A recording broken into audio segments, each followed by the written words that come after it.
Hello students, आज second lecture में हम पढ़ेंगे शून्य कोटि की अभिक्रिया।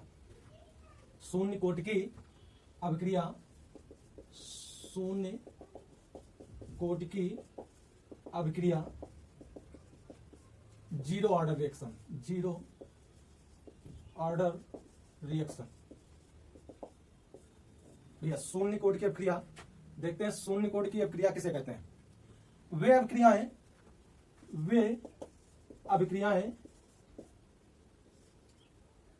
या वे अभिक्रिया जिनकी दर अभिकारक अणुओं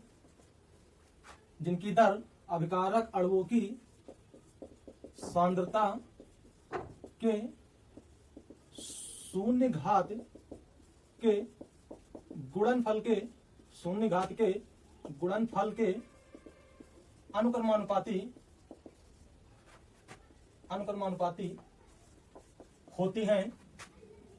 अनुक्रमानुपाती होती हैं, उन्हें शून्य कोटि की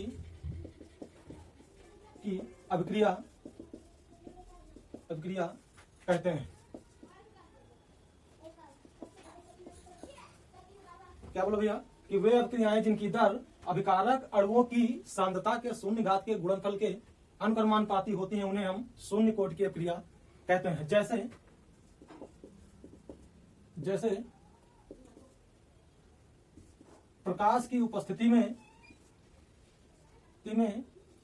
हाइड्रोजन और क्लोरीन के संयोग से HCl का बनना। देखते हैं आगे। शून्य कोटि की अभिक्रिया के लिए व्यंजक। शून्य कोटि की अभिक्रिया के लिए व्यंजक।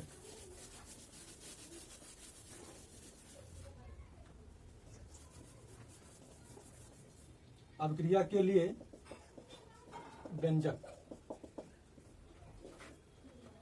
देखते हैं। माना कोई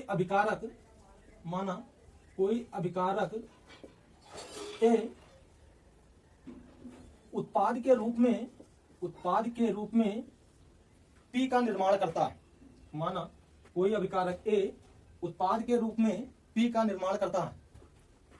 जब T बराबर 0 हो तो अभिकारक की सांद्रता a और उत्पाद की सांद्रता 0 होती है, अर्थात उत्पाद का निर्माण नहीं होता है। लेकिन जब T बराबर कुछ समय हो, मान ले T1, तो उत्पाद के रूप में X का निर्माण होता है। और जो ये उत्पाद है ये बना किससे है? अभिकारक से। तो कहने का मतलब है कि उत्पाद के रूप में X का निर्माण हुआ, मतलब A से X बना। तो इसके पास क्या बचा भाई? A माइनस X बचा। क्या बचा भाई? A माइनस X बचा। अब अभिक्रिया की दर या रेट ऑफ रिएक्शन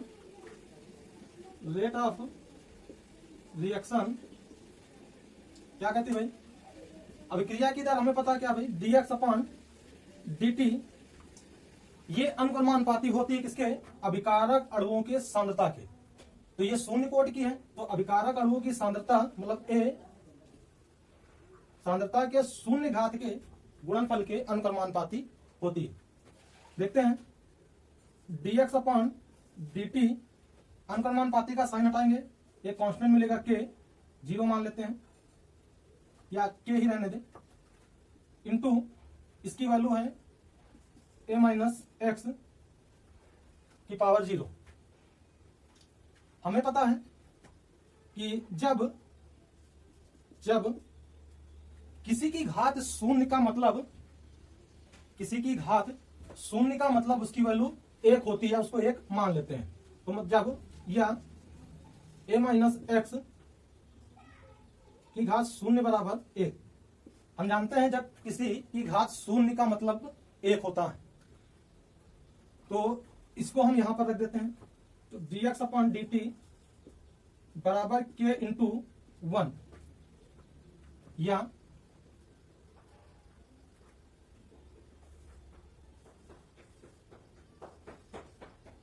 समीकरण 1।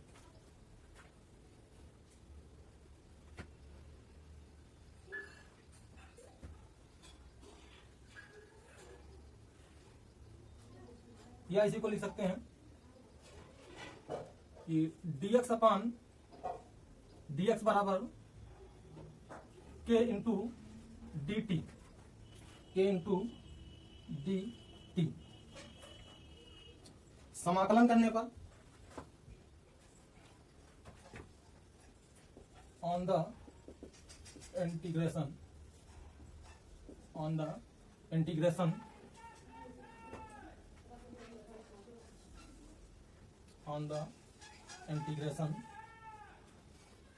इसका जब समाकलन करेंगे तो ये मिलेगा x बराबर k इंटू टी और एक कांस्टेंट मिलेगा जिसे हम c मानते हैं, तो प्लस में क्या कर देंगे c, जहां c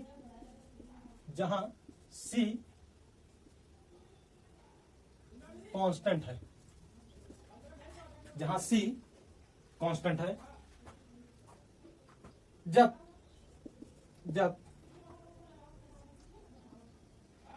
t बराबर शून्य होता है तो देखते हैं x की वैल्यू भी क्या होती है, शून्य होती है। मतलब जब t बराबर शून्य तो x बराबर भी शून्य होगा, जब t बराबर शून्य तो x बराबर भी शून्य होगा। उपरोक्त मान को इसे समीकरण 2 मान ले, उपरोक्त मान को समीकरण 2 में रखने पर, तो x के स्थान पर या समीकरण 2 को लिख लेते हैं k इंटू टी प्लस में c, x की वैल्यू 0 बराबर k इंटू टी की वैल्यू 0 और प्लस में c, तो c बराबर हो जाएगा 0, c बराबर हो जाएगा 0। अब c के मान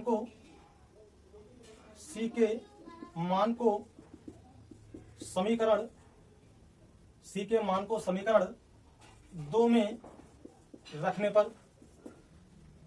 समीकरण 2 x बराबर k t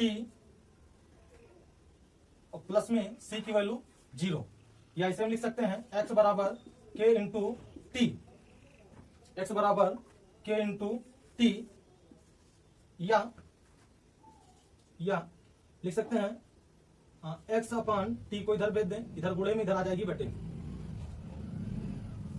तो ये बराबर k है। ये प्रथम कोट की अभिक्रिया के लिए व्यंजक।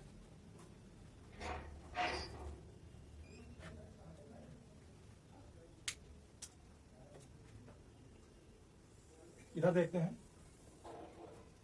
प्रथम कोट के लिए अर्धायुकाल, ये शून्य कोट के लिए अर्धायुकाल t हाफ। शून्य कोट की इक्वेशन x बराबर k इंटू टी, जब t बराबर t हाफ तो x की वैल्यू a/2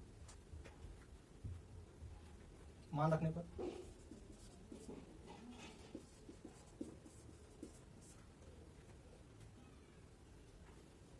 a/2 बराबर k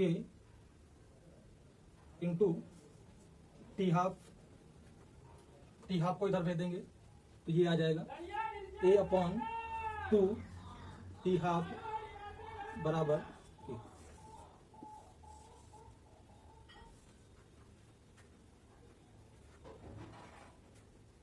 अगर समझ में आया है तो इसे लाइक शेयर एंड कमेंट करें। Thank you.